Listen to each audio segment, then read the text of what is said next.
matches. The Hearthstone Championship Tour continues. It's go time!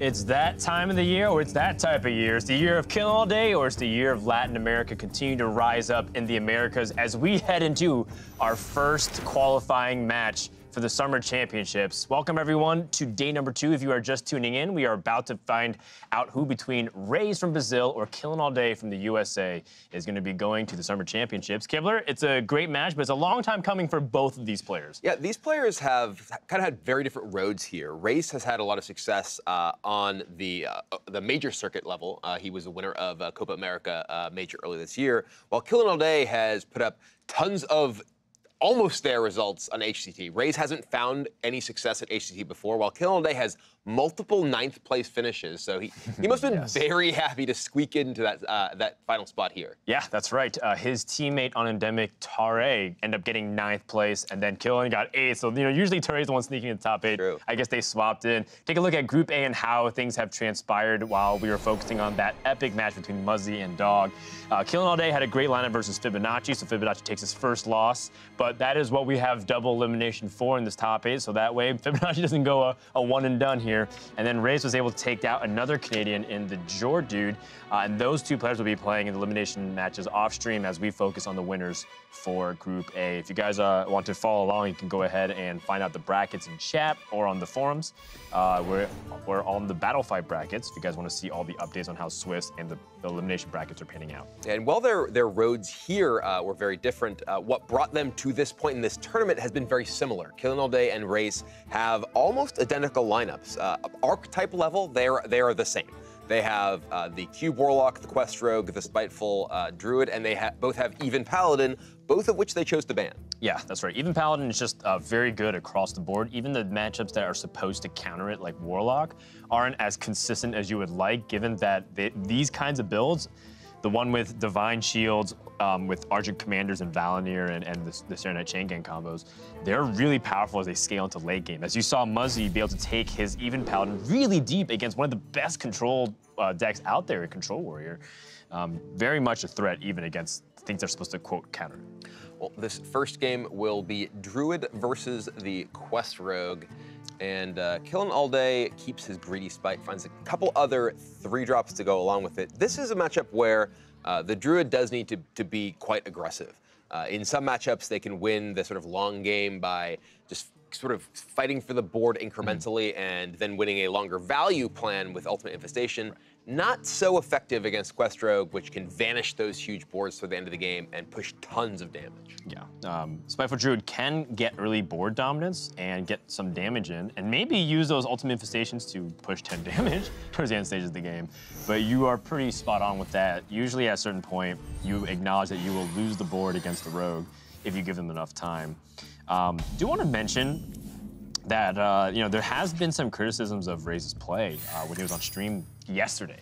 Even though he has had a lot of results and he's very consistent, doing well in ladder and in tournaments, I think some people may still be unconvinced just from his very short sample or small sample size of playing on stream yesterday. But rest assured, he deserves to be in here if you just look at his accolades, winning Copa America last year, being able to do well this year in Copa America as well, and just constantly been on top of Latin America. I think people just said that according to power rankings, or if you kind of use results as an indication of skill here, Rase is the most accomplished Latin American player out there. Yeah, he has 6 appearances at the HCT playoffs at this point, which is a lot. We haven't had that many seasons. Yeah. I think that he has missed only a single season since the HCT system began. So that certainly shows consistency, though he has not managed to do terribly well once he has gotten to those playoff spots. And killinallday, as he comes up on a fairly interesting turn 3 with Drew the Scythe, Grease Sprite. I had to imagine that he wants to drop the Grease Sprite for ramp. But taking a look at his path here, he definitely had some bumps in the road. People talk about taking early losses and how it can really affect your tiebreaker, but he happened to drop to Fibonacci, who had a really great tiebreaker, and Bloodyface, who also made a really deep run and narrowly missed out on top 8. He also apparently won the mirror match in round 6 against himself. That's what the graphics actually? That's what the Oh, graphics okay. It might have been a little mistake over there. I don't know. Interesting enough, killinallday trying to opt for the taunt, and upon evaluation of the board, it makes sense given that Igneous Elemental, you don't want to give an easy way to die. Greedy Sprite, while it's fantastic for the ramp at first thought, the taunt puts away so that the Igneous Elemental doesn't immediately get the Firefly train going, and Rase has the completion of it with the Firefly. Although killinallday with a pair of Spellbreakers can remove the Death Rattle from the Igneous Elemental to at least slow down the possibility of quest completion. And that has to be sort of at the forefront of his mind, especially seeing the second copy. Your magic shall not save. Ray's not happy to see that, but still has lots of way. Oh, second Firefly. I mean, now he's essentially one bounce away from being able to have all 5 of the pieces for the Crystal Core to be completed. However, that doesn't mean that everything will be smooth sailing from that point on. Which is why perhaps this Novice Engineer could be really useful, depending on what Rase draws from it. He does need to find additional tools, either a bounce effect or just something to stall the game in general. But that said, killinallday has not put on much pressure. He didn't have a 1-drop. He didn't have the Kelliseth 2-drop. And he has just played normal statted minions that have not really put a lot of pressure on Rase. He just took 4 damage from attacking into that Spellbreaker to put himself to 25. So killinallday is definitely going to have an uphill battle against the quest completion rate that Rase is looking at right now. And it seems like Rase kind of favors having the best tempo available on the board. 2 Flame Elementals is nothing great, but it does set up for bounce potential. So if you have these 1/2s on the board, he picks up Youthful Brewmaster, does give it an opportunity, or say Zola gets picked up. He has the ability to kind of copy and set himself up better in the future, and fight against the board as well with things like this Serenite Chain Gang. Speaking of bounce potential, Vanish is huge in this matchup, both in terms of allowing you to progress your quest by replaying a bunch of minions, and also to reset the board of the Druid. Spiteful Druid is all about getting out big things from that Spiteful Summoner, building these wide boards, buffing with Fungalmancer, but it doesn't really have burst damage outside of that. You see, the Druid of the Claw is essentially that plus Ultimate Infestation is the most you can do other than setting up a board that actually gets to attack. So Vanish can really deny all of that development from the Druid. It's a little scary always developing into a board of similar minions because of the threat of Sonya Shadow Dancer. That's what Rase could also have potentially be setting up for. So it's just a bunch of things that you give yourself the opportunity to have drawn the best card for that scenario. And I think with the reveal of the double Fireflies, Kellen knows what's about to happen. And if he can't remove all these minions, they're gonna just straight up get vanished. And then Rase has the quest completed and then some. I mean, he doesn't even need to keep these, he doesn't have to commit the second Glacier Guard if he doesn't want to, because he has the availability of relying on the Fireflies and Flame Elemental on board. And this is one of the benefits of understanding exactly what your opponent's deck has in it and just generally can do. Spiteful Druid doesn't have Swipe, it doesn't have Spreading Plague. There's no punish outside of perhaps a Mind Control tech to going very wide in the board. And what's a Mind Control tech do when you have a board of 1/2s and 2/1s? Yeah. It's just not that big of a swing. So Rase just wants to set up as much as he can here. The rage. I mean, Killen's best response is exactly this, eliminating some of the resource generation. Rase gets some free damage as well prior to the trade because of the Crypt Lord setup. As apparently he farmed Jordu twice, beat him to qualify and beat him to set up for his win and in. But also had to go up against some really notable players. We saw, I believe, his round against Just Saiyan in round 3, as well as taking down players like Doc Pone. So we originally looked at the Vanish as this early play, but one valuable lesson that we learned from a previous series with Muzzy into Ray was that utilizing Vanish early on just to establish your quest is one of the ways you actually end the game. So even though you get yourself to the mid stages, are you gimping yourself later on when you need it more? It's a lot different against a deck like Spiteful Druid than it is against Warlock, because Warlock has a lot of tools to stall the game very consistently and very powerfully, like Void Lord, copying Void Lords, and bringing back more Void Lords with Gul'dan and everything. killinallday, he's playing Druid. He can't do that. Almost all of his cards are just minions he's playing for their full retail price outside of Spiteful Summoner itself. So once Rase gets to the quest completion and starts playing 5/5s for 1, there's really no way for killinallday to keep up with that. I guess the silver lining here is that the quest rogue does not have preparation, so they can't flood the board immediately. I mean, even if you're on Rase's position, these two 5/5s are threatening enough by itself. Contests the entire board and forces action on killinallday, but Killin has 8 damage on board with Druid of the Claw in hand. If he picks up Fungalmancer, I mean, that's ways you can you rack up damage and then you try to just ignore your opponent's board. Very similar to other combo decks, just try and race them before they can pull off their big damage. Yeah, Killin needs to be pushing damage to face here. There's no realistic way he can try to like trade and really expect that he's gonna come out ahead because he knows his opponent's hand is full of 5/5s for 1. So this is exactly what he's trying to do. He's going as wide as he can. He's protecting his board with these Serenade Chain Gangs. But on the other hand, he knows there's 2 Glacial Shards waiting in Rase's hand. So it's kind of a situation in which there's no great answer, but he's doing the best he can with what the tools he has available. The Youthful Brewmaster means that Rase now has ways to balance his Charger, his lone Charger in the South Sea deckhand, which is extremely useful to stabilize onto the board here because it's clear that Killin can't ever fight for the board for the rest of this game, and all he can do is generate minion damage. With the double Glacial, he should be able to freeze everything or just kill everything as well. I think Killin's best outcome here, or best hope, it has to be a combination of him drawing into something insane like a Lich King Doom pack, and also relying on Rase not to have combo or game-ending combo damage. And that's a lot of ifs. If you were to play Lich King next turn, Rase could theoretically just go face here, freeze. Right. And he's actually just gonna go, interesting. Sure.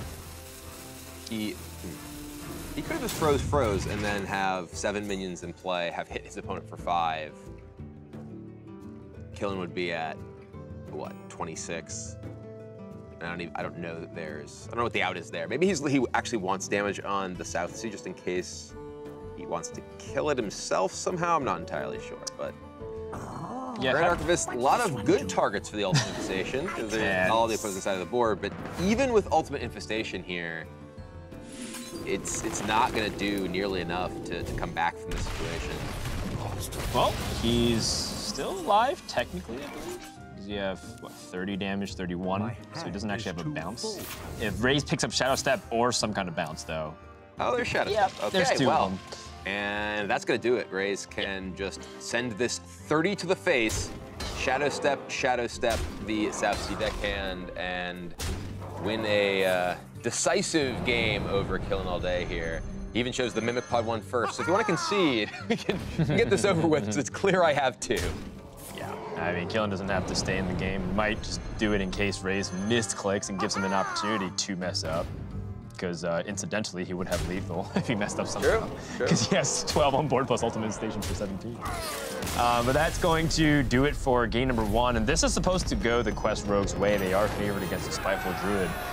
That might make, the fact that Quest Rogue is the best option for these guys in the matchup. The question might come down to a different mirror, maybe the Spiteful Summoner mirror, perhaps the Cube Warlock mirror. And there are tech differences. You kind of talked about, like, Mountain Giants, for example, could be a big influential factor versus some other defensive cards like Double Doomsayer or Double Plated Beetle. Yeah, killinallday actually has a very defensively constructed Cube Block deck. He, as you mentioned, has the Double Doomsayer, Double Plated Beetle. He has no Mountain Giants. He has only a single Face Manipulator. So if this comes down to a battle between the Warlocks, I feel like Rase's lineup has the deck that has much more of a punch, and that is something that can really bring it over the edge in that Warlock mirror. That's right. So if that's the case, Killin might have to take a bigger risk in general. in order to win these unfavorable mirrors. And then if he does end up getting in a mirror situation, just has to play really aggressive, perhaps, in order to win, or hope that his opponent has such an awkward draw, which I don't necessarily feel comfortable about, which is why I think a lot of players tend to take the proactive, aggressive stance, because hoping that your opponent draws badly is often a position to lose. You're at the mercy of what they do. One of the problems is he would be trying to play aggressively with a Doomsayer plated beetle deck without mountain giants, and that's kind of hard to do. It's hard. It's not impossible. It's very difficult. That's true. That's true. Do we see any differences in perhaps the Druid decks here? Because that is another difference that we might see being made if they hit the mirror there. Well, killinallday does have a Bittertide Hydra in his deck, which can, get some serious it's good. It's a very powerful way to snowball into Spiteful Summoner compared to Fungalmancer if you guys are just trading on the board. That's the big difference. There's basically Cobalt Scalebane and Druid of the Claw in Rase's list versus a Bittertide Hydra and Druid of the Claw for killinallday. But now it will be kind of the reverse of the match we just saw. It will be the Quest Rogue for killinallday against Rase and his Spiteful Druid deck. Well, Killin is pretty happy with having Novice Engineer. I think that is one of the better cards to use for copies if you can't use a minion generator like Firefly. Does he have the Igneous Elementals? Because that is something of a controversial point between Quest Rogue enthusiasts, whether or not the validity of Igneous Elemental is needed. Some people just say it's luxury because you don't really need 2 of them, let alone maybe 1. Killin's actually playing Big Waxy. Big Waxy. Big Waxy. No Igneous Elementals in his I'm a big fan of the Big Waxy. Killin's gonna favor playing this Firefly. This is kind of a callback to the old Quest Rogue styles against aggressive openings. You play the first Firefly on turn 1, so that way you can finish the quest with perhaps Flame Elemental as opposed to the Firefly. But Killin's not playing the Igneous Elemental, so most likely he's gonna favor perhaps his Novice Engineer as his quest completed. Now, how In about... Rase, he does have the 1-drop, which killinallday was lacking before, so he's able to get a little bit of pressure in here. And then the Vicious Fledgling is about as good as you're going to get as far as following things up with some form of proactivity and aggression. I mean, obviously, he'd rather have Keleseth as well, but here, the Vicious Fledgling is something that can potentially just allow him to snowball the game before killinallday is able to make any real progress on his quest completion. And here, I think he's strongly considering trading into the Firefly in order to protect that Vicious Fledgling. He doesn't want, a Flame Elemental coming down and or rather the Dagger perhaps coming down, or a Charger, combined, ending up killing that Fledgling before it can get the damage in. Killin has a lot of good card draw too, with not only Novice but Elven Minstrel. So those are just really good tools at his disposal. And this Vicious Fledgling will prove to be quite the nuisance for Killin, because if you want to deal with it, you use your Dagger and your Stone Tusk for it. Yeah, that's what he's going to do. He's going to use all of these resources to take care of this Fledgling before it can get a hit in and start adapting, because that is one of the ways that Killin can lose this game, is just a Fledgling that gets totally out of control. Well, the threat check has gone well so far, but this Greedy Sprite is a pretty significant thorn, because if you kill it from killinallday, you ramp your opponent into Spiteful Summoner, but if you don't, you give them consistent damage that they can either build on with Fungalmancer or just hide behind like a Druid of the Claw, and then you won't be able to reach that 3-1 for a while. It's a little curious, this There once was a man from choice between the Minstrel and the Mind Control tech, because there is the opportunity for Rase to say, okay, well, I want to play a minion that is guaranteed to get, an attack, and you can't just dagger it down. Killin, though, he is afraid of the threat of that Spiteful Summoner and decides, all right, I'm going to leave that up.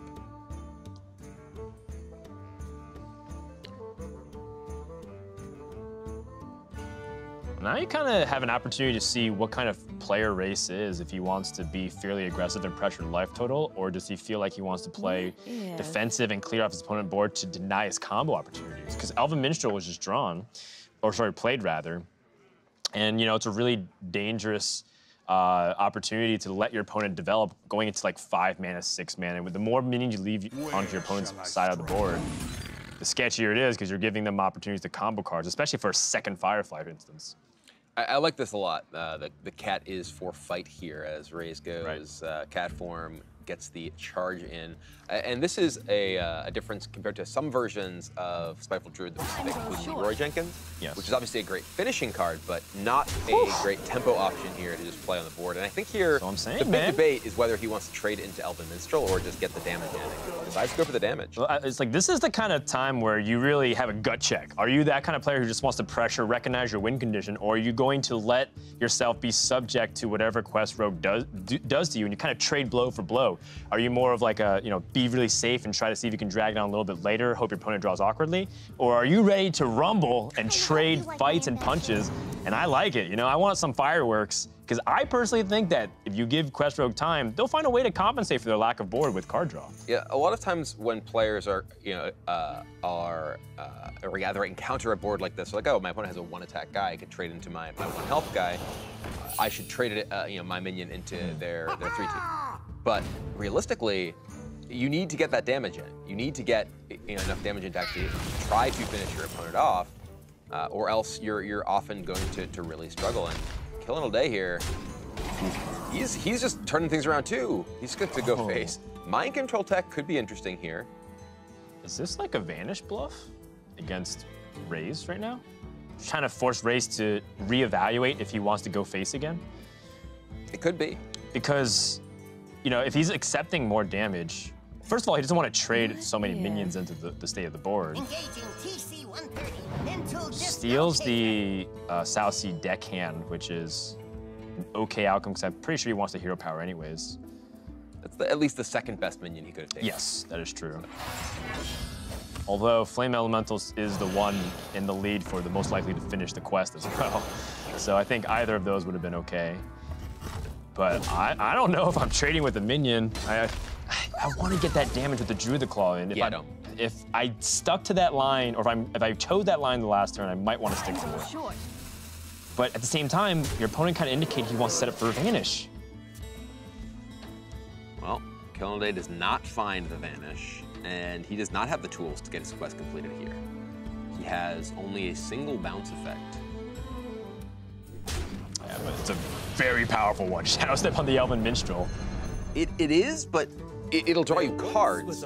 But unless these cards are also other bounce effects or card draw that digs you, the Zola and the Novice Engineer are pretty nice as far as getting you deeper into your deck. Yeah. But Killen's under a ton of pressure. He doesn't really have a ton of time to either complete his quest and get Scalehide going or vanish away this board. He just needs to find Sonya Shadow Dancer. If he can, this game completely does a 180. He goes for Novice Engineer, picks up Shadow Step. He can Shadow Step for more draw. And again, if he chooses Elven Minstrel, he has the ability to get Sonya, but at the same time, he's also might be in threat to die soon. Fungal Mancer's a real threat, and Wax Elemental could absorb a lot of this damage with Glacial Shard. So again, a little pivot here from killinallday instead of just all in on this combo. Has to respond to the aggression, and that's kind of the reaction Rase has forced. Interestingly, the positioning for Rase here is he's actually going to Shadow Step. Okay. Both protect the Novice. Yes. To potentially go in further in the quest. It also protects him from Mind Control tech. Interestingly, the positioning of Rase's minions here, based on how those trades worked out, means the Fungal Mancer doesn't buff two things. The Frozen Cat stands in between the Flame Elemental and the Mind Control tech, which means there's no great opportunity for Fungal Mancer to get damage in. Yeah, it's a really seemingly innocuous detail, but it actually ends up having huge implications if Rase wants to push 2 extra damage. I mean, he still can get past his Wax Elemental hero power right now. But you gotta kind of answer, like, what if he was able to just ignore that and get damage in regardless of whether or not his positioning mattered? Also, he attacked instead of using his 1/2 for free damage onto the Divine Shield, so now he can't hero power the Glacial Shard for free. And I think Rase was really frustrated by that. You he saw a very visual reaction as he realizes that was not what he wanted to do. I mean, a lot of these Latin American players, I love watching them because they thrive off of passion. You can see how much winning and competing means to them, but it also, they wear their emotions on their sleeves. When they're upset, you can tell immediately. Well, thankfully for Rase, they are many, many miles away across different they're not across the table. So killinallday cannot see that that Rase was, oof. He can't see the Rase's reaction, but he's gonna see that reaction to that vanish pretty soon because he has now a lot of tools to make a lot of progress toward his quest and stop all the bleeding from this board. That said, the fact that the cat is still there as a charge minion does mean that there's some threat on the back end if he does vanish this and chooses not to kill that first. Right, because then he has legitimate plays for next turn, which is Druid the Claw plus minion to Ultimate Infestation, and then you're almost basically dead to another Ultimate Infestation because that's 15. So does killinallday just simply trade off some stuff, or does he just want to invest more into this vanish opportunity? Because he does have preparation, which allows him to squeeze more minions, but preparation with the quest is also some of his most powerful tools available. He doesn't have very much time. And okay, he's just gonna go ahead and vanish. There's no preparation involved, which will set him up for the following turn. I believe he has the opportunity next turn to Novice. No, he actually can't. Novice is only at 3, right? His quest So is yeah, on Novice is at 3, so if you Novice, Zola, Novice again, that's 7 mana. Right, so he can't actually play the quest with the preparation. Yes. There's another big Waxy.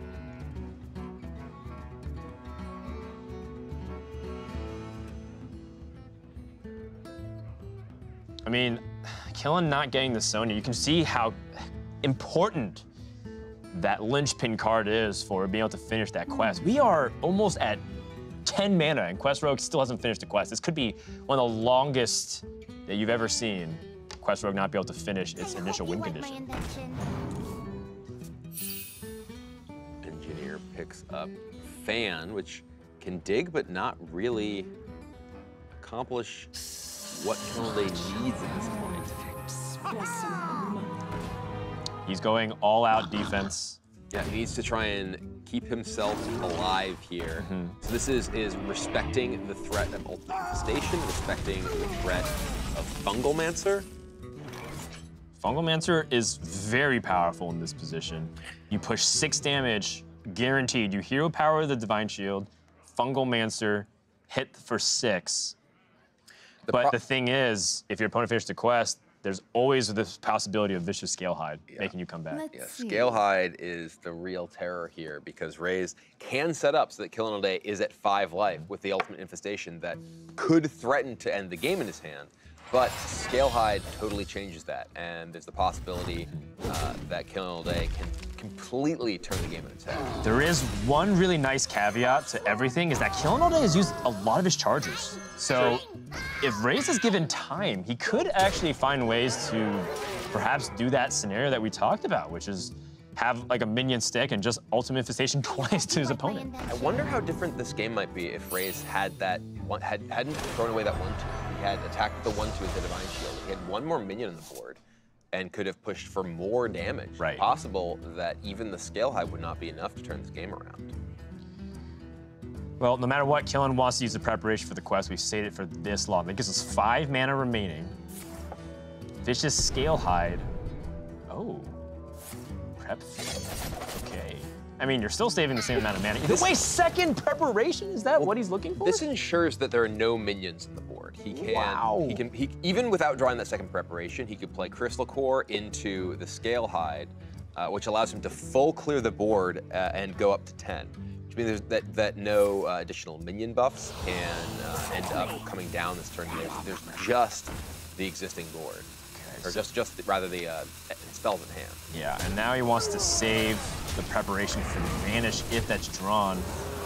10 life is what Killen's gonna sit at. Rase is coming up on Ultimate Infestation turn, wants to take down that Vicious Scalehide, and almost has to. Killen also knows there's a Mind Control tech in the hand from the Vanish before, so deploying more than the 3 minions he has on the board now could run the risk of, say, getting his Scalehide stolen, which could then turn things back on him there. Always a fun moment. Mind Control tech, like one of the chargers away, and then you just clear off 2. This is a tough decision here for Rase, because the Scalehide is very obviously threatening to undo everything he does with Ultimate Infestation outside of draw cards, because the 5/5 gets traded and your opponent gains 5 life. So you have to shut it down, but now the initiative completely belongs to Quest Rogue, And if Killen gets even closer to that Sonya Shadow Dancer, this game completely opens up once again. Another Vanish means that another big board development from Rase is not scary. See, prep into Mimic Pod. Finds double Brewmaster. That makes any individual charger exceptionally scary. Sonya finally makes way into the hand, the second Vicious Scale Hide, and I think the window is closing, although there is still one last possibility, is if Killen overextends into Mind Control tech. Actually, another one is the Lich King into Doom Pact and kind of, you know, fatiguing the rogue out of resources, but that if Killen plays possible. careful. Has Killen actually played all of his chargers? I think he may have played I think there might be all 4. He used played one it stone 4 first. early on. There may be one deckhand left. Because I think he used both. Yes, I think that he may Killen have may used have both. 0 charges. Yes, but he has a Rusher, which does helps have a give Rusher. him a lot, which basically gives you infinite life. But let's just be honest. The Scale Hide, when you have 2 Youthful Brewmasters and Vanish, essentially ensures that you're at full life. The only question is, can Rase maybe outlast his opponent, which I don't know if that's possible. It's hard to say at this stage. Play Lich King. The Lich King into Doom Pact is definitely something that I'm interested in, but because Sonya's on the board again, you give your opponent more resources. Yeah, I mean, Lich King just means that Sonya enables Scale Hide to just attack at a Lich King, attack at a Lich King. Yes, that's also true too. So perhaps you want to set up a softer board, or you can just use Drew the Scythe to remove right now. Drew the Scythe plus... No, Hero Power just feels so wasteful, so then do you want to Fungal Mancer with it? Keleseth, Druid of the Scythe, Fungal Mancer, kill Sonya is an option. Yeah. The scourge will devour all. I'm definitely liking the Scythe into Sonya in some capacity. Desperate times calls for desperate measures.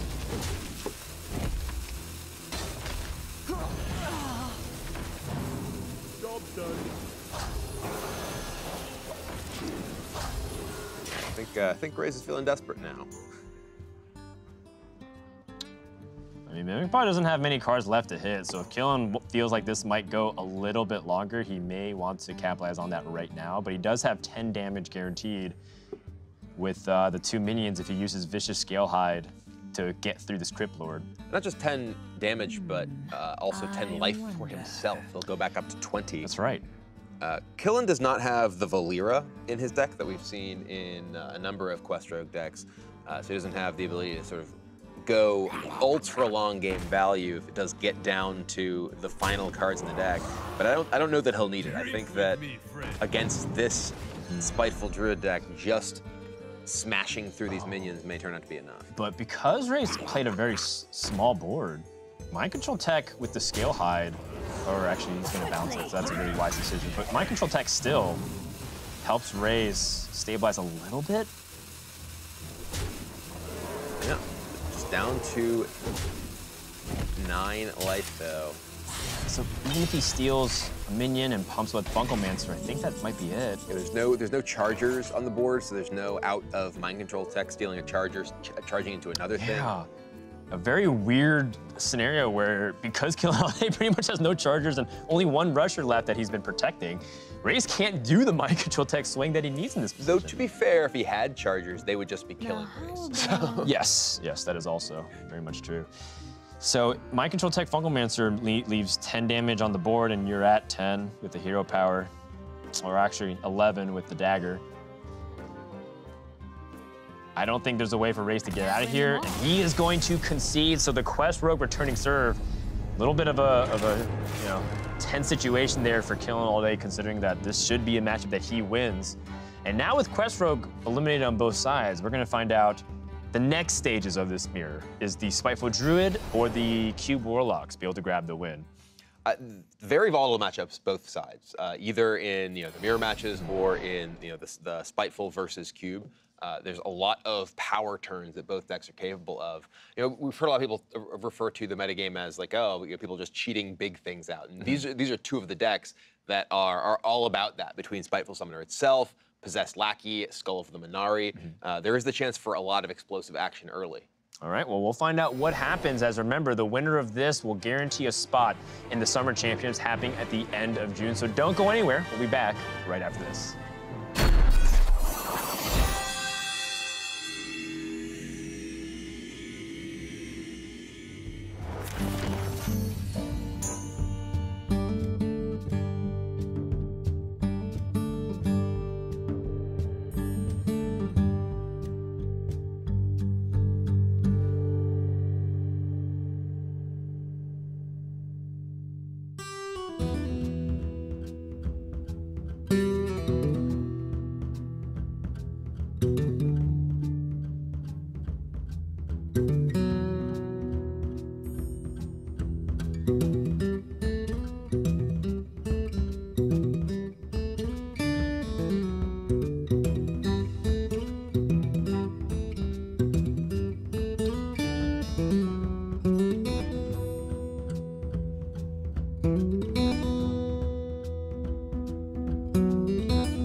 Today, we're covering everyone and everywhere in the Americas. From Brazil, to a tavern near the Hearthstone stage in California, and from Austin, Texas, to the capital city of Peru. A star-studded field of players have gathered throughout the Americas. Today is Elimination Day, and by the end of the day, only 4 of them will claim a spot at the Summer Championship in Los Angeles. Welcome to the final day of the Americas Summer Playoffs.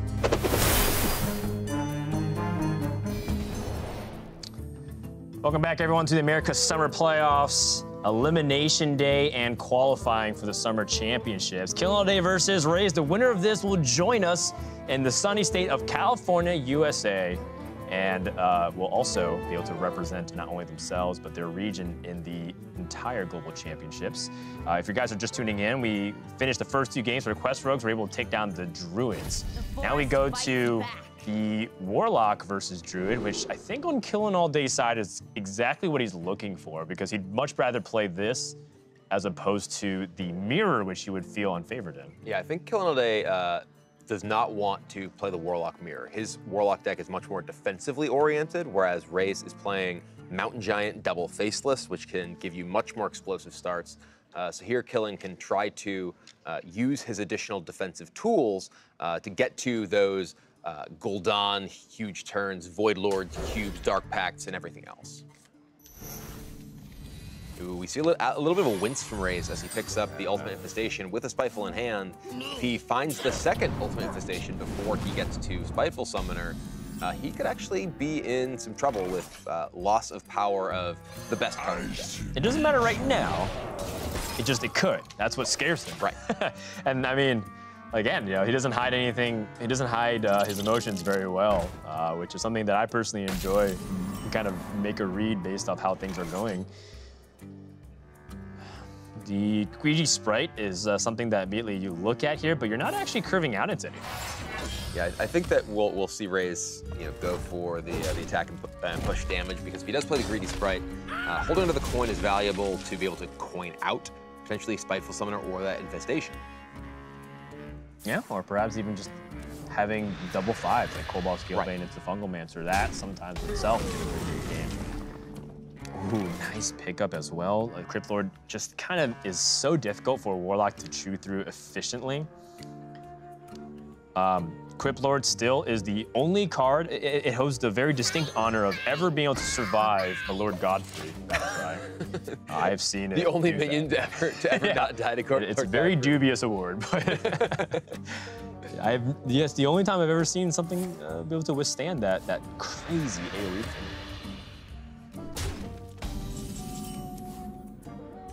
So this does allow Rase to make this trade himself if he wants, then coin out Scalebane and still be able to play Spiteful Summoner next turn because he gets the additional mana from the Greedy Sprite if he wants it. He can also just go face, coin out Scalebane.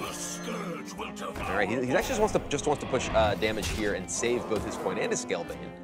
Yeah. This protects his board to some degree. It does mean that Doomguard coming down. All right, killinallday loses a Void Lord and a cube, but this is a recognition of what's going on in this matchup. He can't afford to just give Rase tons of time, fall behind on board. His hand is quite slow.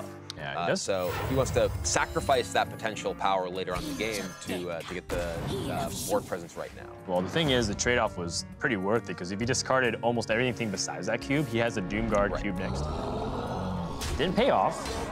But we still have a decent amount of options for the Warlock side, with Lord Godfrey waiting to be played, and then there is, like Rin the first Disciple, another Doomguard. So Killin has plenty of options from this position. It's a little bit scary though. Ultrasaur is the highest health minion that Rase could possibly have hit, which makes Lord Godfrey's ability to clear the board much lower.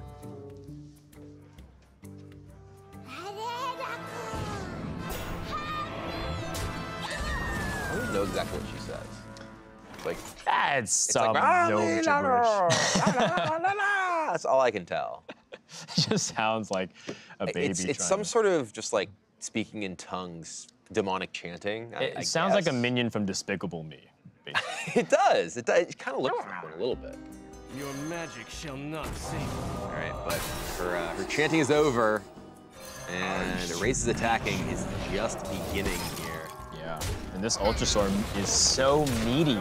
You see the Rin, but Killin is playing pretty much Q-block with Rin. There's no Twisting Nether, there's no Siphon Soul. And if this Ultrasaur were an 8/8, Godfrey would kill it. There's a 1, a 3, a 6, and there would be an 8, but the Ultrasaur will survive the Lord Godfrey with 6 health. It is indeed the mightiest of the dinosaurs. And now we have a second member of the I Survive Lord Godfrey. Yeah, we found it. Those who are able, and Lich King right on time for Rase here, and this is just extremely powerful. He can potentially push damage to face with the Ultrasaur, play a Lich King. That leaves Killin at 5 with that Ultimate Infestation Rase's hand. He's still a couple turns away, but Lich King can also offer more burst as well. Crypt Lord and Fungal Mancer are also pretty appealing. Yeah, it's true. You can push the damage right now. Yeah. Absolutely. And then that actually makes it so that way you could even if your opponent somehow magically clears the board, which is seemingly impossible from this spot, you might just be able to draw lethal right there or force your opponent into a no Hellfire position. Yeah, and he knows that Killin does not have any copies of Twisting Nether, of Siphon Soul. So his ability to clear this 9/8 is essentially non-existent.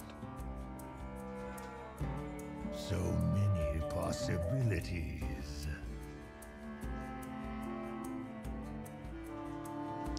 With only 8 mana, you know, Librarian into a Spellstone, you know, you can't like Librarian, Spellstone, or, you know, Hellfire, Dark Pact, get some combination that's actually somehow killing everything. I think this may just be checkmate. Well, he has double Dark Pact, so at the very least he can survive and then hope that Void Lord holds for a little bit of time. And then if he draws like Death Knight, for example. Okay, there's like Skull as well. Oh, that could actually be really good. No, Skull into Pact here. Yeah, no, that may be enough to hold on for just a little bit. There's 11, 12, 13, 14 on board for Rase, though. Yeah, and he's 1 mana off from being able to end it with Ultimate. Druid Sight's not it. So if Rase is unable to close here and Killen can heal just a little bit. But he needs to, what does he have left to heal? There's the Dark Pacts, both of those were used that turn. Spellstone. Spellstone, but he can't damage himself to upgrade the Spellstone. He's an anti-magic shell. Right. And fortunately for Killen, he gets the Void Lord, but I still don't know that there's, there is a Spellstone. The Spellstone puts him 1 outside the range. If you were just at 1 more life, he could potentially Hellfire into Spellstone, and that would actually kill the Ultrasaur and leave, you know, his opponent's board much lower, but he can't. Interestingly, the line of play that Rase took to buff up the Ultrasaur to get that extra damage in is very important here. Yeah. The Spellstone plus Doomguard can take this out. 1 life left to keep him afloat from this ultimate infestation, but an attack with the Ultrasaur can clear off the front half of the Void Lord. He even drew to the Scythe plus anti-magic shell and leave himself with an enormous board here. Drew to the Scythe, Vicious Fledgling, anti-magic shell, everything goes in. You saw Hellfire and Defy already used, or sorry, pitched, which makes your opponent's ability to just auto-clear the board even weaker. This is looking like a Rase victory from this point on, and I don't see a line of outs here unless Killinallday can draw the Death Knight the next turn. It has to be next turn. Which is an argument to potentially try and load up as much as you can on the board right now, because against the Death Knight, you want to have a huge board that can punch through this, you know, Void Lord plus double Doomguard, and that's exactly what Rase does. He loads up the board, anti-magic shell, nothing for the Skull to pull. And I don't think even Gul'dan would be enough here. Oh! There it is, though. He summons 3 Void Lords. He has it. He gets three three Void Walkers. But there are the 2 Doomguards. 2 Doomguards. So this is exactly what Killen needed. The exact card. But Rase does have a pretty huge board with the Infestation. And it's protected by the Crypt Lord here. The Anti-Magic Shell is also pretty valuable. It's huge. But that was the only card keeping Killinallday, and now Rase will have to be a little bit more patient if he wants to get this victory. But crucially, the anti-magic shell means that none of these can be chomped by the Gul'dan hero power. So I imagine we'll see Rase clear off the Void Lord with the Ultrasaur. Yeah. Probably send Ultimate Infestation at a Doomguard to protect some of his board. I like it. And then just eat 3 of these Void Walkers here. You know, yes, there is the Gul'dan here, and you know, holding the fort for Killinallday, but he's not going to do that much at this point because he can't eat any of these minions. Maybe he can find Hellfire and trade all of his minions into this board and start hopping away, but Rase just redrew 5 cards. He has a huge hand, and Killen is very low on resources. There's Hellfire! Oh my goodness. I just keep naming cards, and they just get immediately drawn. Are you a prophet? Yes. All right. Am I gonna ever find true love? No. Oh, wow. Anyway. But girlfriend's sitting in the back, she heard you. Awkward. But anyway. This Spellbreaker is a very big draw for Rase because this means that a Void Lord coming down for Killen is not going to be sufficiently impactful here. Jeez. Yeah, because now what's his out? Right. At this point, he can draw a Second Void Defile or the Void Lord. He dies. He needs Defile or a Spellstone to be able to kill anything. Okay, so Faceless on the Charger clears the board, and he can go face. Another just like shake of the head. So he's just. But he can't quite clear the board, right? He can't kill both of them. So it's not quite clear. If the second Ultimate Infestation from Grand Archivist hits face, or am I mistaken that he played? This is much safer. Yeah, he just wants to go wide on the board again. He's seen Hellfire. And he's seen Godfrey. Right. Seen 2 Hellfire. Seen a Defile pitched. Even a Defile number 2 wouldn't be enough here because there's not one. There's no 1 health minion. It'd have to be Kobold Librarian, although he actually played 2, I think. I believe he has played both Librarians, and this is not a miracle draw. Wow. I didn't say a card name. So. Because there were no cards. There were none. There were no single cards that could bail him out. Rase had this Spellbreaker ready for a second Void Lord. And now Rase is 1 game away from going to the championships. And that was back and forth. I mean, like, it looked like Rase was just going to run over Killinallday, and then Killin was able to assemble exactly what he needed turn after turn, but it just was not quite enough to contain the power of the Spiteful Druid. Yeah, and now it comes down to Race's Warlock deck, which seems to be well positioned against Killinallday's Warlock at the very least. Yes. And then we've seen how Spiteful Druids and those Warlocks are getting really close. It's 50% evenly matched on paper, depending on how things go. And sometimes you get really nail-biting finishes. It's not just a snowball victory because of Spiteful Summoner or an early Void Lord. Well, both decks do crazy powerful things. Right. So when those sort of collide, like we said, sparks are going to fly, and we definitely saw that game. So we could have some more explosive games this series. Something had to give. Without that Ultimate Infestation drawing more cards, it could have come down to the Blood Reaver Gul'dan barely getting above the thresh total and just utilizing hero power over time. But because Rase was able to establish just a little bit too much pressure and Killin had to pitch cards. He had to play Doomguard from hand twice. Right. And in both those scenarios, he pitched really valuable cards like Hellfires, Defiles, and Cubes. And just imagine if that first Doomguard discard had been a little bit different. If instead of discarding the cube, he discarded almost anything else, that Doomguard could have been really, really scary, getting cubed and pacted, and sending the momentum very much in his direction. That's right. And yeah, Killin is going to play his own Warlock deck against Rase.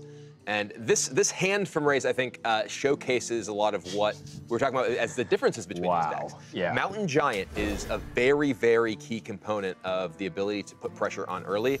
And this hand from Rase is just fantastic. It's not even just the Mountain Giant. It's the Mountain Giant followed by Faceless Manipulator on the Mountain Giant. Although... Killin picks up a Doomsayer, which can have a significant impact in influencing the tempo of the game.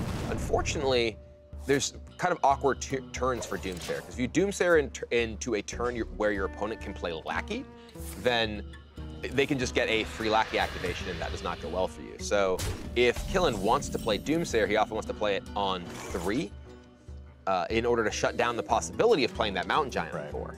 But what he could do is force a reaction. We've seen some people play Spirit Singer Umbra, for example, on 4 to try and threaten to possess Lackey on 5, which can summon Void Lords and summon Void Walkers. So there are multiple ways you can kind of create a decision tree for your opponent that you either have to audible from their ideal play and react to the board, or accept the consequences. And Rase here deciding, okay, do I want to trade? Do I want to, because I have Doomguard, Mountain Giant, plus Lackey and Faceless in hand, do I want to push the tempo? Do I want to push for damage? And he decides, based on the way that the decks line up and his hand, well, my opponent may have attacked me in the face, but I'm going to do the same. One of you is probably wrong. You're both attacking each other in the face. Yeah.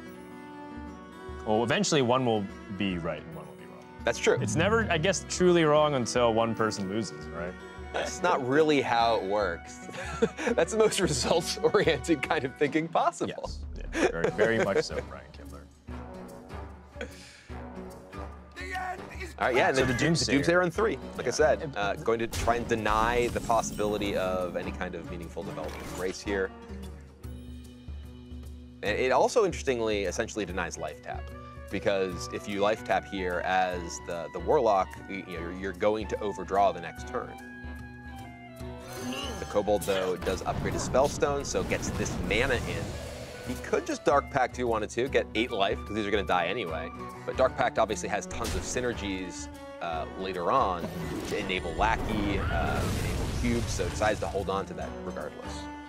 And I think we're going to see what you mentioned with the Spirit Singer Umbra from Killin here.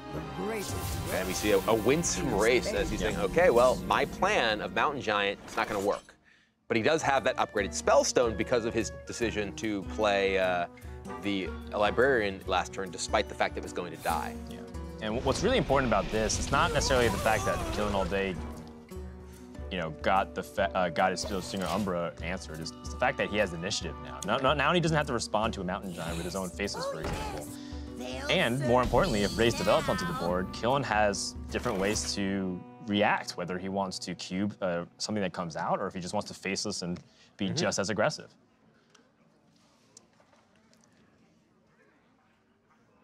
And now Rase is in a little bit of a weird spot here because he has his own opportunity to play, say, Mountain Giant, say his own Lackey, but the possibilities of what can come off of the Lackey from killinallday, definitely make various options more and less attractive. If he gets a Void Lord, it's like, well, my Mountain Giant's not going to really be doing very much. If he gets a Doom Guard, you want to be able to answer that Doom Guard and hope your opponent doesn't have, Cube Pact immediately. And you don't want to play something that's just going to get eaten there that gives your opponent their combo for free either.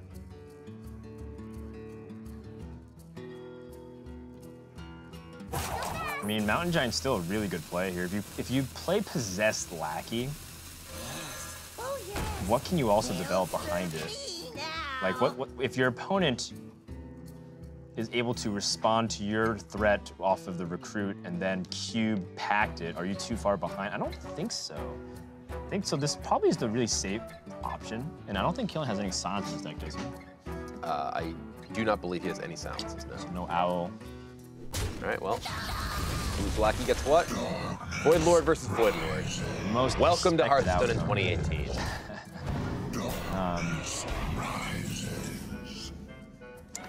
The Void Lords, I'm trying to think from this position who's actually better off with the Void Lord situation, because what it does is it kind of shuts off aggressive options from ending the game. Because sometimes in the Cube Warlock mirror you have Doom Guards that come out and then you cube and Doom Guard and then the game actually ends on turn 7 or 8, assuming Mountain Giants don't end it.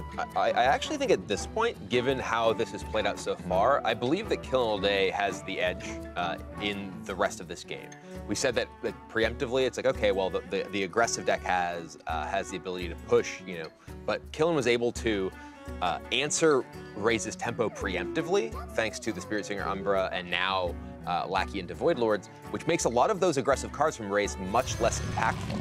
And now, the fact that killinallday has 2 copies of Stonehill Defender and Rin the First Disciple in his deck, he can win that style of game, while Rase is still essentially on the same game plan of, well, I'm a Q-block deck. Killin has the ability to audible based on his build. It's true. I forgot the Rin the First Disciple inclusion in his deck list, which could come up really big. That is one of the ways Control Warlock can answer Cube Warlock, even though it tends to struggle in the early games against it. The big difference, though, is unlike the Control Warlock, his answers are much less definite. He doesn't have Twisting Nether to answer a huge wide board. Ooh, Spellbreaker, the 1 copy in Rase's deck, picked up in time to answer the Carnivorous Cube on the Void Lord. But, more importantly, Rase has an opportunity here to utilize Face's Manipulator in a really powerful way as well. To either copy his Mountain Giant to pressure, or if he wants to kind of load up the tension, copy his opponent's cube. Which is a very important thing to remember for these matchups, how your opponent can interact with your cube. Yeah. And Rase does have 2 copies of Face's Manipulator, while Killin just has the singleton that he's played so far. So there are lots of opportunities left for Rase to get those little incremental, well, not even incremental, those opportunities to take big advantage of his opponent's plays. I have to imagine that copying your opponent's cube feels pretty appetizing in general because it's just so much value, and although if you do have a lot of board stats from it. Yes, though, if you've answered your opponent's initial Void Lords, maybe just preventing them from getting more Void Lords is more appealing. And I Gonna think silence it? I think that's what's going to happen. I think we're going to see Hellfire and then Silence, which is going to prevent that cube from bringing out more Void Lords. So, see a little bit of shake of the head from Rase, though. Yeah, the only thing is that it kind of sets up really nicely into all kinds of removal from Warlock. Godfrey, Defile, Hellfire, you name it. There isn't a great Defile here, right? He needs to get a 1. That's true. Is there a Mortal Coil or anything that he has in his deck list? No, he has no Mortal He has no Mortal Coils, okay. So many possibilities. Yeah, does make it a lot more complicated then.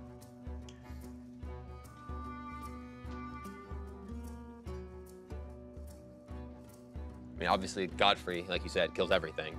Always, forever. I mean, there is... The next minion your opponent plays is also dead. I'm wondering if you can just maybe hide behind these Stonehill defenders. Ooh, Spellstone. Yeah, that works out really well. Spellstone the Giant. Take your time from that point on. Yeah. There's still really no rush. I would definitely agree with your position that Killen is favored if he had either Blood River Gul'dan or Rin, because both of those kind of accelerate the game to a significant pace. Right now, Rase still has all the time in the world to set up initiative. It's true. Especially with that Skull the Minari draw, because then he can set up really big combos. Yeah, the skull for Rase here is pretty enormous because it does give him the ability, now the second Faceless drawn. So he's guaranteed a Doomguard, which is essentially guaranteed 2 Doomguards starting next turn. And now Killen's actually very low, so while yes, there was the possibility that Killen could have taken this much longer and won with Rin, the draw of Skull immediately, and now Killen behind with his Skull against Rase, who has an Acidic Swamp Ooze in hand. I believe we actually saw Rase in a matchup, I think it was against Nalgadon, who was in a very similar situation. Rase had his Skull, Nalgadon had his Skull, but Rase, he had the Ooze and Nalgadon did not, and it paid off, allowing him to break up that combo. And that's where you see Race's decision to, be more comfortable leaving open things like Warlock, because he has a lot of tech cards prepared for the mirror by being really greedy with Faceless and having the Acidic Swamp Ooze. Killen finds that Rin, which is pretty important. It's also an awkward situation with the Skull. If he were looking to play Skull and get the Doomguard plan going, that means that he can't have the Rin plan going later on. But it could also mean that he doesn't have to play Skull because he knows his opponent has oozed for a lot of positive tempo. Yeah. It's a tough decision, honestly, because I can totally see the Skull and the Doomguard with the cube completely flipping this matchup. It's true. But at the same time, the Ooze completely destroys that plan halfway and forces you to adapt to a new situation. Yeah, but the big thing here is going to be Rase is getting Doomguard.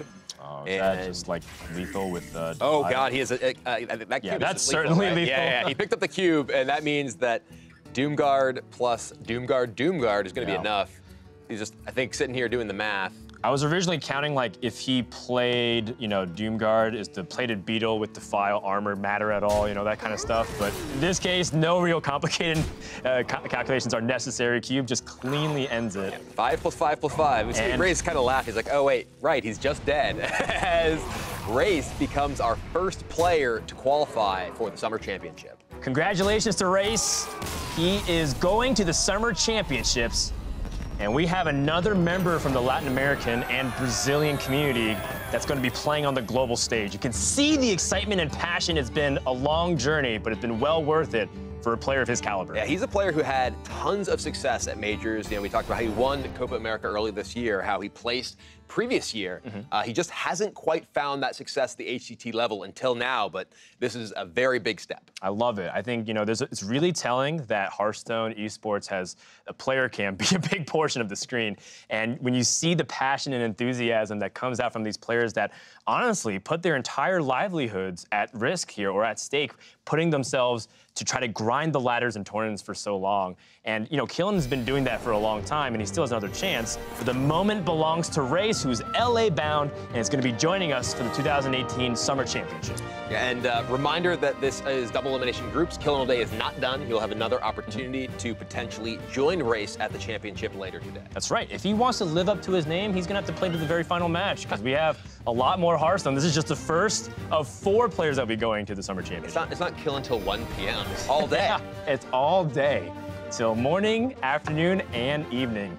And apparently we have an update here. Fibonacci was able to take out the Jor dude, so while a great run from our complex member, Fibonacci stays alive with his weird recruit warrior lineup that he played along with Frozen, and once again, making Brian Kilber regret not switching his pick to Fibonacci. Yeah, and we will be seeing that match between killinallday and Fibonacci later. That's actually a double rematch. They met in the Swiss, Yep. Where Fibonacci won, and then killinallday won in the initial match that we played off camera. So this will be the rubber match between these two players. Who wins the best of 3, best of 5? Which is actually pretty fair, because a lot of times you're like, oh, I played you, but we went 1-1. I just lost later in the tournament. This time you actually have some finality to it. It's a best of 3. The winner moves on. It actually feels very rightfully so. Absolutely, absolutely. I'm excited for that one later. That's right. So, you know, we have a lot of other great matches as well. I'm sure we'll get updates, but I know on the other side of the bracket, people are waiting to see the outcome of Nalgidon and PNC because the winner plays dog.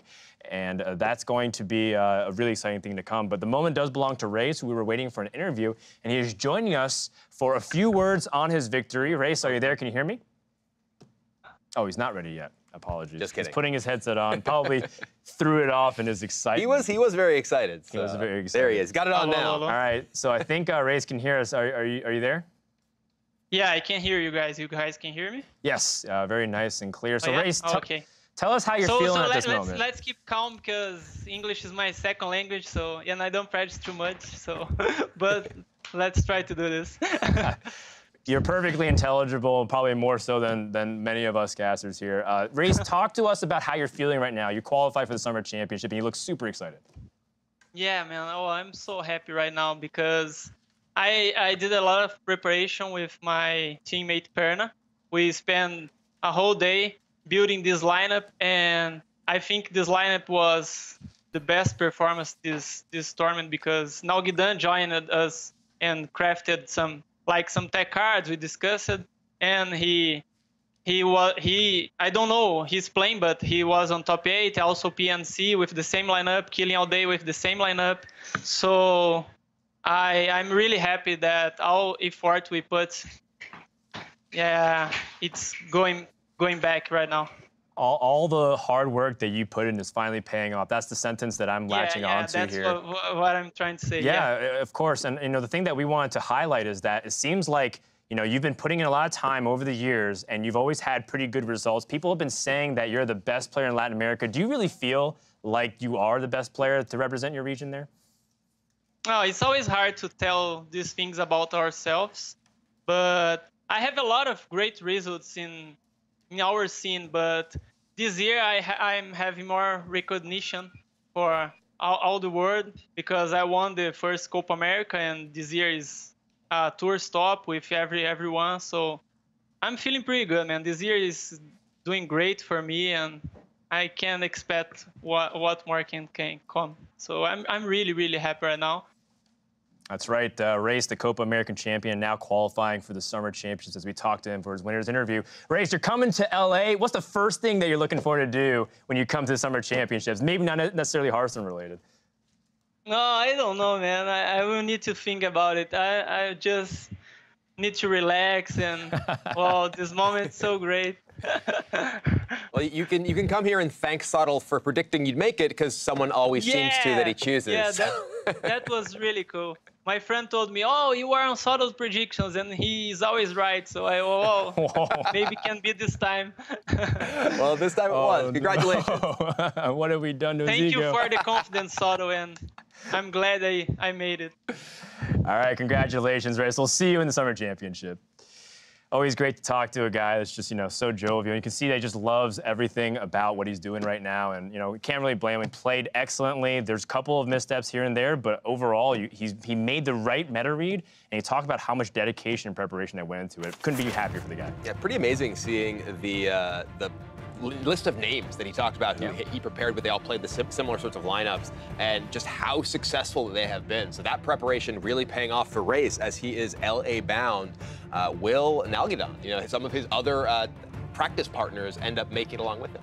That's right. So we have our first of our 4 mysterious challengers that'll be joining us for the summer playoffs, along with Europe's 4, China's 4, and Asia Pacific's 4. That'll be happening next week. And you know what? It's also great to have representation from what we've been hyping up as one of the most, if not the most underrated region in Hearthstone, as killinallday and Rase have went and duked it out. Rase has weathered the storm and now will be joining us in Los Angeles.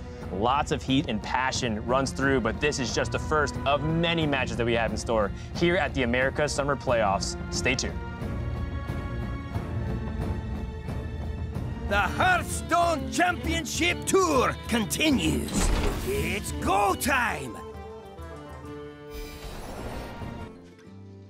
Hello, everybody. Welcome back to the HCT America's Summer Playoffs. No stops in the action. We're going to jump into another winner's match here. Can't stop. TJ, joined by the Admiral. That's admirable. Won't stop. Casting all day. Sort of, yeah. It's not cast until 1 p.m. Yeah, but we have Dog versus Naguidan coming up as the next winner's match. Naguidan able to take out